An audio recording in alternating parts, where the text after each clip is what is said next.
This is KGW News at 11. And good evening. Welcome to KGW News at 11. And we begin tonight with Portland in the national spotlight. The acting Secretary of Homeland Security visited the city today after slamming local leaders for not stopping protesters he says have the city under siege. He toured the federal courthouse, which is covered in graffiti. His visit was met with criticism from many local and state leaders. They oppose the president's move to send more federal police to Portland to deal with the nightly protests. Catherine Cook has the day's events and reaction. Acting Secretary of Homeland Security Chad Wolf arrived in Portland Thursday. His visit came the same day he released a letter condemning what he described as rampant, long-lasting violence in Portland. It said in part, "The city of Portland has been under siege for 47 straight days by a violent mob while local political leaders refuse to restore order to protect their city. Each night, lawless anarchists destroy and desecrate property, including the federal courthouse, and attack the brave law enforcement officers protecting it." Wolf included a long list of alleged crimes committed by, quote, violent anarchists against federal officers and property since late May.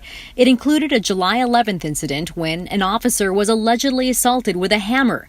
For their part, federal police have several times used tear gas to disperse crowds, and one officer shot a protester in the face with a less lethal round. The man was standing across the street holding a speaker when it happened. Also, critics want to know what happened in videos posted on social media.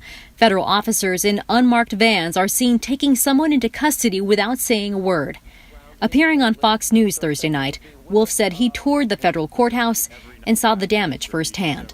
It's time that we take a stand. It's time that the local leaders here publicly condemn what the violent anarchists are doing. And only then, I think, will police, local police and federal police get this under control.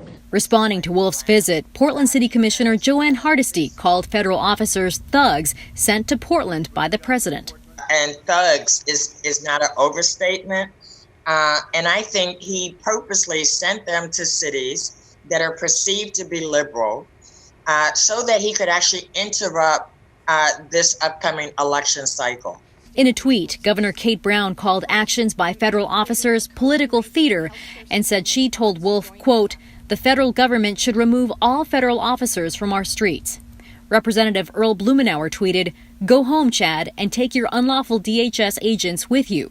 Multnomah County Sheriff Mike Reese tweeted that he was invited to meet with Wolf, saying, quote, "I was under the impression this was going to be a thoughtful, honest, and open discussion, but following statements made by Secretary Wolf, it became clear law enforcement in the city of Portland was becoming highly politicized.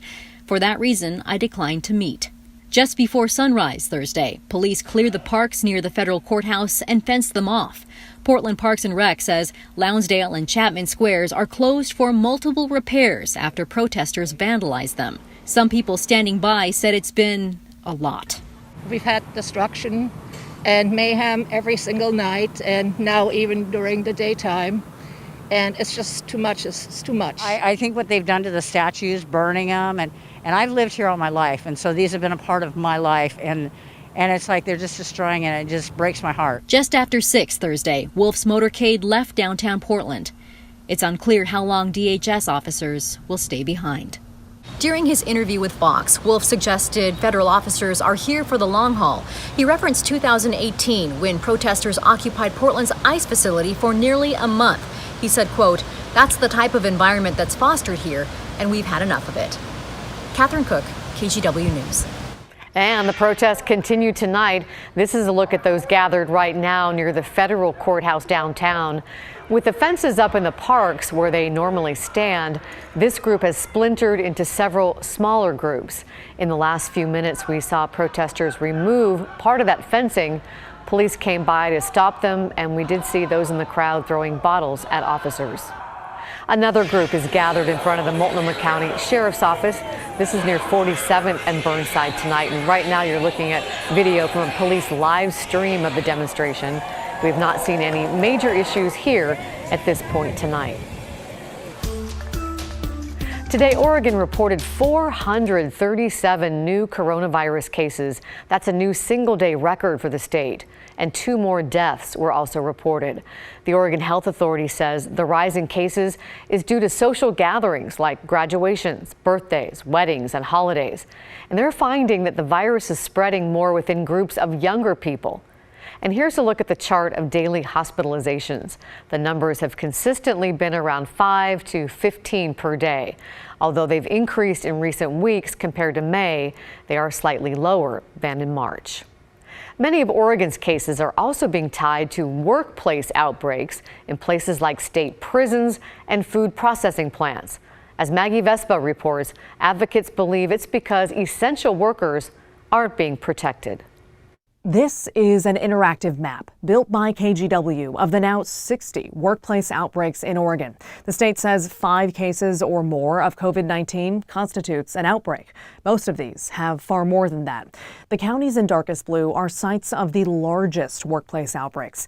You can see Marion County is the darkest. It's home to the Oregon State Penitentiary, which has 184 cases. The second and third largest outbreaks are respectively at the Pacific Seafood Plant in Newport. The OHA says it has 181 cases, and the Lamb Weston plant in Hermiston. It's a potato processing facility home to 142 cases. The OHA also reporting 8 deaths have been associated with workplace outbreaks in Oregon. Officials won't say where those 8 people worked.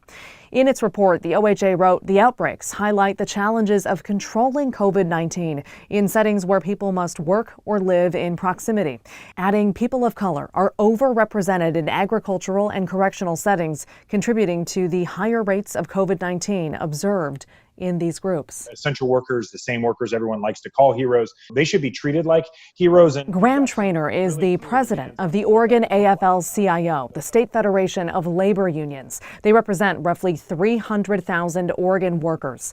Last month, he wrote a guest opinion in the Statesman Journal calling on politicians and business leaders to do a better job of protecting essential workers. Here's one example. Workers also need access to paid and protected leave for all workers. When our state passed our paid sick leave law, which was 5 days of required paid sick leave for most workers in the state, we never contemplated a 14-day quarantine period. Late today, the director of the Oregon Health Authority said the agency is working closely with OSHA to educate workplaces. They adopted farm worker safety standards 2 or 3 months ago that increased levels of protections in that area. Reps at Lamb Weston and Pacific Seafood tell KGW they're doing a lot to keep workers safe, following CDC guidelines on social distancing, masks, and screenings. A rep for Pacific Seafood also contends that the state's report makes the situation seem worse than it is. For instance, he pointed out Pacific Seafood's last case was documented on June 30th. The OHA report confirms that. The vast majority of those sickened, that spokesman said, have recovered. As for the largest outbreak at the Oregon State Penitentiary, no one from the Department of Corrections was available for an interview. Maggie Vespa, KGW News.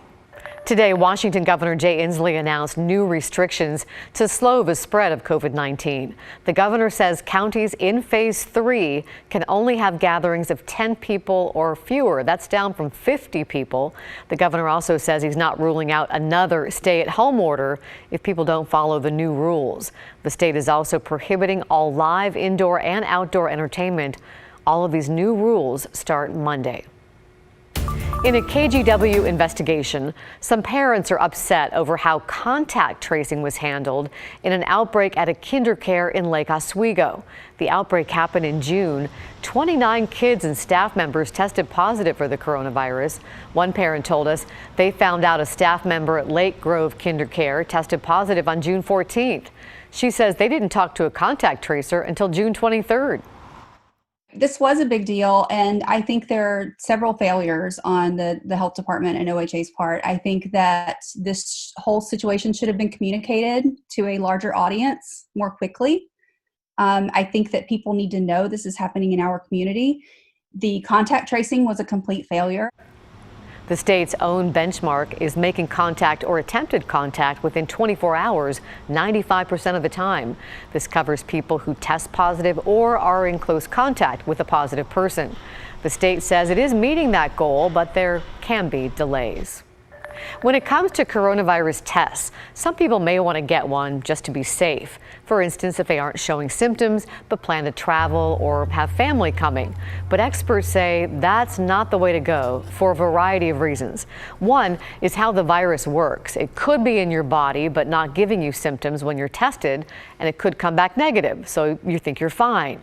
But then you start showing symptoms a few days later. Also, as cases rise, testing capacity and result processing is getting strained, so tests should be reserved for people who need them. You don't work in a high-risk setting, but you're just in general concerned and think you want to stop in and just get a spot check, please consider not testing right now. We need to reserve that capacity for some of our folks in those higher priority groups. Finally, some test samples can take as long as 10 days to get results. So by that point, you'd be close to the end of your quarantine period anyway. The bottom line, it's a nice thought to get everyone tested before going on vacation with friends or other families, but it probably won't work, won't tell you what you want to know, and may help overload the testing system. A woman in Vancouver says an argument over face masks led to an attack that sent her to the hospital. She was able to get a photo of the guy when things started to get heated. It happened yesterday in a parking lot near a running track between Clark College and Hudson's Bay High School. She says she asked a man to wear a mask or keep his distance, and he got upset about it. She says he then followed her to her car where he hit and kicked her.